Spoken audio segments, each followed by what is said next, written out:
안녕하십니까 시청자 여러분. 다시 제주 4.3 사건 문과 답 시간입니다.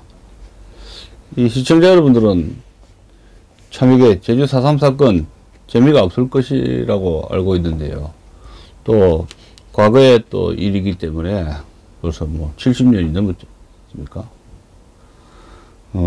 그런데 이제 역사라는 걸 좀 귀찮더라도 조금씩 알아야 우리 현재의 그 포지션, 입장을 잘 알 수가 있습니다. 그래서 역사를 모르는 민족은 미래가 없다, 이런 뭐 극단적인 말을까지 하는데, 우리가 과거의 역사 공부를 좀 열심히 해놔야 지금의 입장이 어떤 것이다, 그러면 앞으로 과거의 현재의 문제점은 어떻고 앞으로 어떤 방향으로 나가야 된다 하는 것이 생기는 것이 역사적인 지식을 통한 어떤 통찰력을 얻게 된다, 뭐 그런 생각을 하게 됩니다. 여러분들은 좀 뭐 귀찮겠지만은 한 5분 10분 화장실 가는 셈 치고 조금씩 투자해가지고, 좀 귀찮겠지만은 저도 이거 참 하기 싫습니다. 근데 이걸 좀 저희가 의무감을 가지고 하기 때문에 한 5분 10분 이렇게 간단하게 좀 들어주셨으면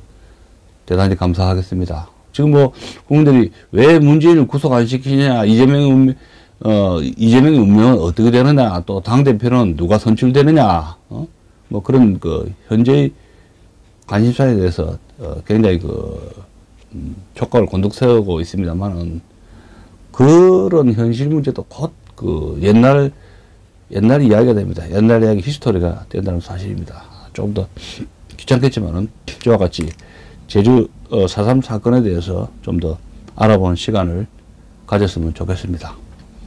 자, 질문 80번입니다. 80번째 질문. 김구와 김규식의 남북 협상에 대해 이승만은 어떤 입장이었나요? 이승만의 입장입니다. 김구와 김규식이가 평양에 간 현실에 대해서 뭐 노발대발 했겠죠. 근데 어떤 입장인가 한번 봅시다. 답입니다. 이승만은 프린스턴 대학에서 국제정치학 박사학위를 받을 만큼 당대 최고의 지성인입니다. 1941년 12월 7일 일본군이 하와이 진주만 공격을 하기 몇 달 전인 6월에 그는 일본 곧 미국을 공격할 것이라고 경고한 일본의 가면을 벗기다 재팬 인사이드 아웃을 출간할 정도로 국제정치와 강대국의 세계 전략을 꿰뚫고 있었고, 공산주의의 실체와 전망에 대해서도 통찰하고 있었습니다. 그래서 그는 시종일관 일본이나 공산당과의 타협은 있을 수 없다는 입장을 견지했었습니다.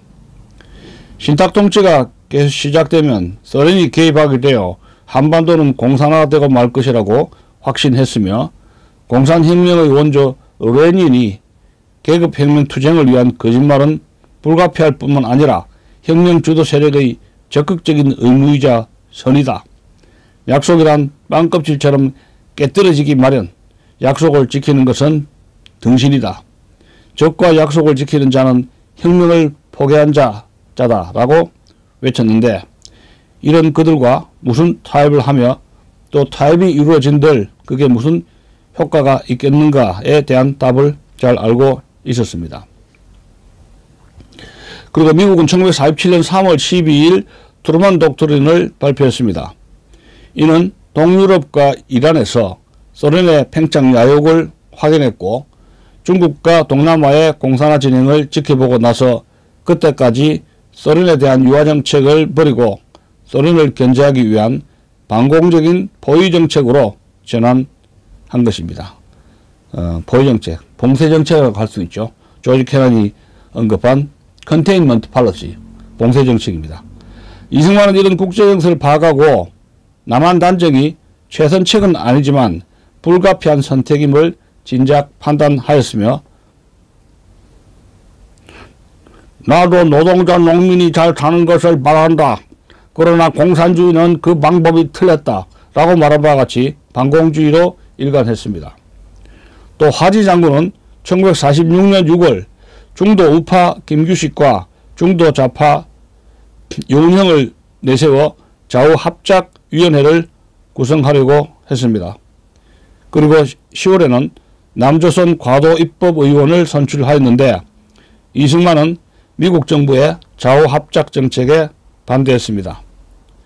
이는 조직이 없는 우파가 조직이 있는 좌파와 손을 잡으면 패배할 것은 뻔했으므로 공산화로 이끌 좌우 합작에 찬성해서 권력에 가담하느니 차라리 아이오와주의 시골로 물어나 닭을 키우며 살겠다고 잘라 말했다고 합니다. 여기에서도 시시비비가 많지만 이승만의 판단과 선택이 옳았다고 생각이 됩니다. 1947년 6월 27일입니다. 트루먼 대통령의 특사로부터 한국 현지 상황을 확인하기 위해 파견된 오드마이어 중장군과의 대화에서 하지 장군은 현재의 접근법을 쓰거나 러시아의 그림에서는 공산주의자들과 합작하면 결국 공산주의자가 되는 것 같습니다. 라고 실토한 것을 보면 좌우합작을 강력히 추진하던 하지 장군도 좌우합작의 정치적 위험성을 뒤늦게 인식한 것 같습니다. 자, 좌우합작위원회와 남조선 과도입법의원에 대한 좀 설명을 해드리겠습니다. 미군정은 제1차 미소공동위원회가 결렬된 직후인 1946년 5월 25일부터 좌우합작에 착수하여 10월 7일 중도 우파 김규식과 중도 좌익 여운형을 대표로 하는 좌우합작위원회를 구성하고 좌우합작 7원칙에 합의했습니다. 그 와중에 공산당이 10일 대구 폭동에 개입하고 그 여파가 확산되어 합작운동이 속도를 내지 못하게 되었습니다.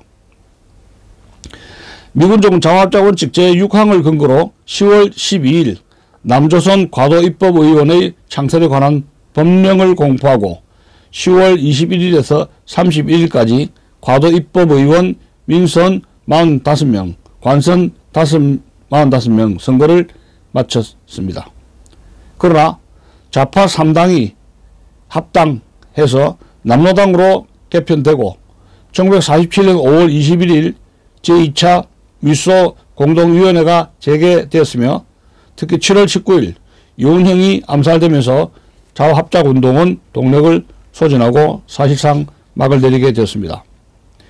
이승만은 7월 3일 좌우합작을 주장하는 하지 중장과의 협조 포기를 선언하고 가택연금을 당하기도 했습니다.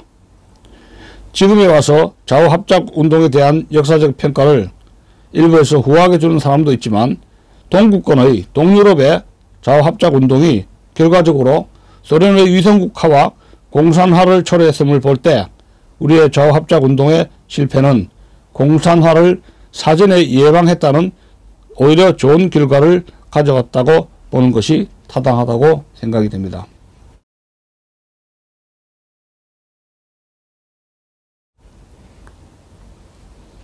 자, 질문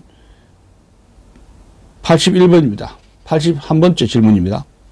일부에서 남북 분단에 책임이 있다고 말하는 이승만의 정읍 발언은 어떻게 생각하십니까?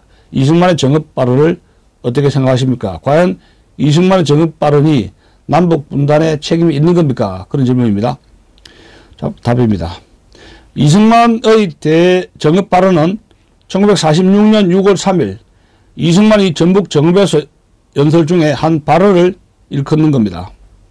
제1차 미소공의가 5월 6일 24차 회의를 끝으로 결렬된 한 달쯤 후이고 제2차 미소공의 개최가 불투명한 시기였으며 북한의 사실상 정부인 북조선 임시인민위원회가 출범한 지 벌써 3개월 후에 나온 발언이었습니다.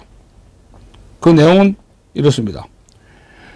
이제 우리는 무기 휴회된 공의 미소 공동위원회가 재개될 기색도 보이지 않으며 통일정부를 고대하나 여의케 되지 않으니 우리는 남방만이라도 임시정부 혹은 위원회 같은 것을 조직하여 38 이북에서 소련이 철퇴하도록 세계공론에 호소해야 될 것이니 여러분도 결심하여야 될 것이다 라고 말했습니다. 이승만의 정읍 발언을 두고 남북 분단에 책임이 있다고 주장하기도 합니다. 제1차 미소 공동위원회가 그 어떤 합의도 이루지 못했을 뿐만 아니라 제2차 미소 공동위원회가 언제 개최될지 불투명한 상황에서 북한이 사실상 정부를 출범시킨 그 마당에 이승만의 정업 발언을 두고 남북 분단에 책임이 있다고 주장하는 것은 억지와 무지의 사물일 뿐입니다. 한영우 서울대 명예교수도 미래를 여는 우리 근현대사에서 남한의 단독 정부를 세우자는 이승만의 선택은 이상적인 선택은 아니었으나 당시의 국제적 현실로서는 불가피한 일이었다 라고 쓴 것에 대한 기자의 질문에 북한에서는 김일성의 권력 장악이 빠르게 진행되고 있었다. 이승만이 결단을 안 내렸으면 오늘의 대한민국은 없다. 이승만에게 분단의 책임을 묻는 것은 가당치 않다고 선언을 했습니다.